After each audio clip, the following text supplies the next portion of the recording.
రుచిగా తింటూ హెల్తీగా బరువు తగ్గాలనుకునే వాళ్ళు మాత్రం ఖచ్చితంగా ఈ దోస రెసిపీని ట్రై చేయండి. ఈ దోస కోసం ఒక గిన్నెలోకి 1 కప్పు జొన్నలను వేసుకొని శుభ్రంగా కడిగేసి 8 గంటల సేపు నానబెట్టుకోండి. ఇంకొక బౌల్ తీసుకొని అరకప్పు మినపగుళ్ళు, 1 టీ స్పూన్ మెంతులు, 2 ఎండుమిర్చిని వేసుకొని శుభ్రంగా కడిగేసి వీటిని కూడా 8 గంటల సేపు నానబెట్టుకోవాలి.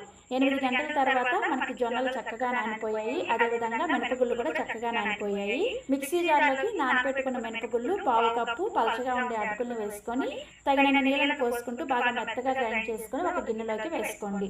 నెక్స్ట్ ఇదే మిక్సీ జార్లోకి నానబెట్టుకున్న జొన్నలను కూడా వేసుకొని తగినన్ని నీళ్ళను పోసుకుంటూ ఈ జొన్నలను మాత్రం కొంచెం బరకగా గ్రైండ్ చేసుకోవాలి. ఇలా గ్రైండ్ చేసుకున్న జొన్న పిండిని కూడా మినపిండిలోకి వేసేసుకొని ఒకసారి బాగా కలిపేసుకొని మూత పెట్టేసి 8 గంటల సేపు పిండిని ఫర్మెంట్ చేసుకోవాలి. 8 గంటల తర్వాత పిండి చక్కగా పొంగింది. ఒకసారి కలిపేసుకొని రుచికి సరిపడా ఉప్పుని అవసరమైన నీళ్ళను వేసుకుంటూ పిండిని ఈ కన్సిస్టెన్సీ